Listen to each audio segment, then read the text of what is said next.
2025 চলছে এবং বর্তমান বিশ্বে ইউটিউব ভিডিও বা ইনস্টা রিলের সবচেয়ে আলোচিত বিষয়গুলির মধ্যে একটি হলো মোটিভেশনাল কন্টেন্টস। কিন্তু এর রেজাল্টস কোথায়?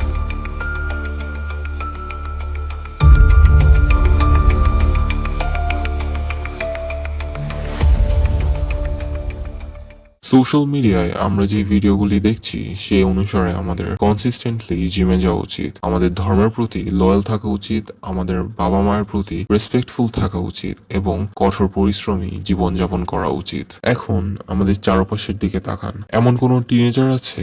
না, আমাদের চারপাশের মধ্যে কোনো সাইন নেই এবং সবচেয়ে গুরুত্বপূর্ণ বিষয় হলো বেশিরভাগ টিনেজার মূলত তাদের সময় নষ্ট করছে। তাহলে আমাদের ব্রেন থেকে সেই মোটিভেশনাল কথাগুলো কোথায় যাচ্ছে? আমরা সকলেই এই কুয়োরটা জানি যে সঠিক পথে থাকে তাকে শয়তান কখনো বিরক্ত করে না। যদি এটি ঘটে তবে অবশ্যই কিছু সমস্যা আছে এবং এটি অবশ্যই দাঁড়িয়েছে যে হয় মোটিভেশনাল কন্টেন্টস বা আপনার মধ্যে কিছু সমস্যা আছে। এবার এই ক্ষেত্রে সেকেন্ড পার্সন হলেন দর্শক, যার অর্থ আপনি নিজেই, এবং আপনি এখনো সফল হননি এবং আপনি নিজের কাছ থেকে কোনো সাইন পাচ্ছেন না বা কোনো হার্ডওয়ার্ক করছেন না। এর অর্থ হলো কিছু পরিবর্তন করা উচিত। এটা আপনার লাইফে একটি সামান্য পরিবর্তন হতে পারে অথবা বিশাল পরিবর্তন হতে পারে, কারণ সবকিছুই নিচ থেকে শুরু হয় এবং ধীরে ধীরে শেষের দিকে এগিয়ে যায়। পরিবর্তন শুরু হয় আপনার লাইফ লিডের পরিবর্তন দিয়ে। হ্যাঁ বলার চেয়ে না বলতে শেখো, অন্যের কোনটা রাইট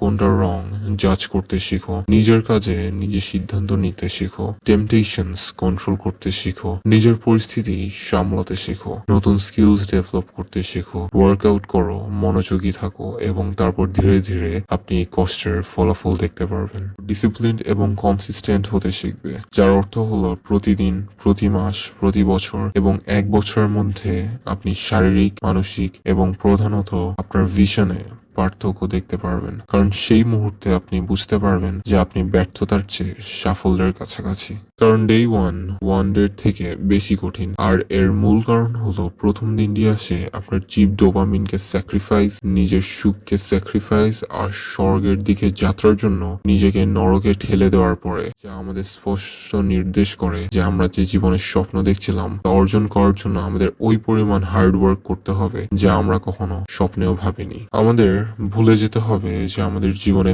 পেইন বা কষ্ট বলে কিছু আছে। একজন পুরুষ হিসেবে আমরা লোনলিনেস, কষ্ট এবং সাফারিংস করার জন্যই জন্মগ্রহণ করেছি। তাই ব্যথাকে ঘৃণা করার চেয়ে বেশি ভালোবাসতে শিখতে হবে এবং এটি আমাদের দৈনন্দিন জীবনে কনসিস্টেন্সি বজায় রেখে আমরা বলতে পারবো যে এটি আমাদের ওয়ান ডে নিয়ে এসেছে। টিনেজার তাদের জীবনের কোনো না কোনো পর্যায়ে ব্যর্থতার মুখোমুখি হয় এবং আমরা সকলেই জানি যে ব্যর্থতা আমাদের দুটি অপশন দেয়, হয় আমরা উঠে পড়ি নয়তো নিচেই থাকি। নিচে থাকার অর্থ হলো last, video games, laziness, Netflix, cigarette, alcohol এবং আনহেলদিনেস। অন্যদিকে উঠে দাঁড়ানো মানে হলো workouts, skill developments, focus, prayers, healthy foods and just এটাই। আজকাল ভালো থাকা খুবই সহজ, কারণ আপনার চারপাশের দিকে তাকান, মেয়েরা, ছেলেরা যারা গভীর রাত পর্যন্ত পার্টি করছে, ড্রিঙ্ক করছে, একে অপরের সাথে ফিজিক্যাল রিলেশনে অ্যাটাচড হয়ে পড়ছে। আপনি কি সত্যিই মনে করেন যে দিনের শেষে তারা জীবনে ভালো ফলাফল পাবে?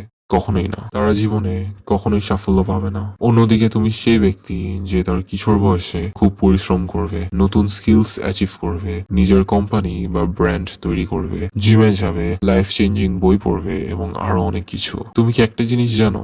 যদি তুমি 7-8 মাস ধরে এই ধরনের কাজ করো তাহলে তোমার প্রতিবেশীরা পর্যন্ত সরাসরি তোমার প্রশংসা করতে শুরু করবে এবং তুমি ভিতর থেকে বুঝতে পারবে যে তুমি কতটা ভালো বোধ করছো।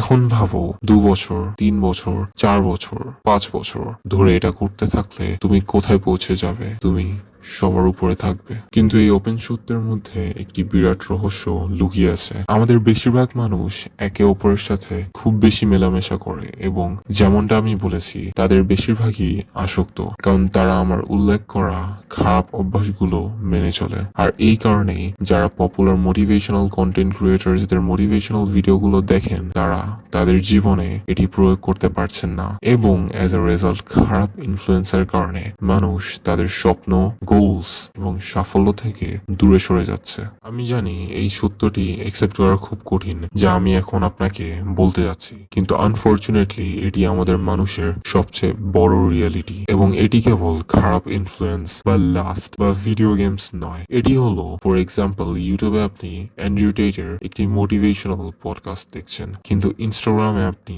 হাজার হাজার হাফ নাইট মেয়েদের ফলো করেন যারা কনসিস্টেন্টলি ওপেন পিক্স পোস্ট করছে, যা আপনার মনে একটি টেম্পটেশন তৈরি করছে এবং এর ফলে আপনি ডাম্বেল তোলার পরিবর্তে আপনি প্যান্ট খুলে মাস্টারবেট করছেন। দিন শেষে যদি আপনি জিততে পারেন তাহলে আপনি হবেন আপনার পরিবারের খুশি থাকার রিজন, আর যদি আপনি জীবনে ব্যর্থ হন তাহলে আপনি একমাত্র ব্যক্তি যে এই সবের জন্য অন্যদের দোষারোপের মুখোমুখি হবে এবং এক পর্যায়ে আপনি হতাশায় ডুবে যাবেন। হ্যাঁ, আমি জানি যে একজন ব্যক্তি যে অলরেডি পার্টিতে, মাস্টারবেশনে, ড্রিঙ্কিং, স্মোকিং, মেয়েদের সাথে সময় নষ্ট করতে ব্যস্ত, তার পক্ষে এই পরিস্থিতি থেকে সরে এসে কেবল নিজের জীবনে ফোকাস দেওয়া কঠিন হবে, যেমন আমি এক্সপ্লেন করেছি। কিন্তু বিশ্বাস করো, আমি আপনাকে যে পথটি বলছি তা খুব একটা খারাপ নয়, এবং হ্যাঁ, এটিও একটি অ্যাডিকশন বটে, কিন্তু আপনি জানেন কিছু আসক্তি আপনার মনকে মেরে ফেলবে কিন্তু আপনার ভবিষ্যৎ গড়ে তুলবে।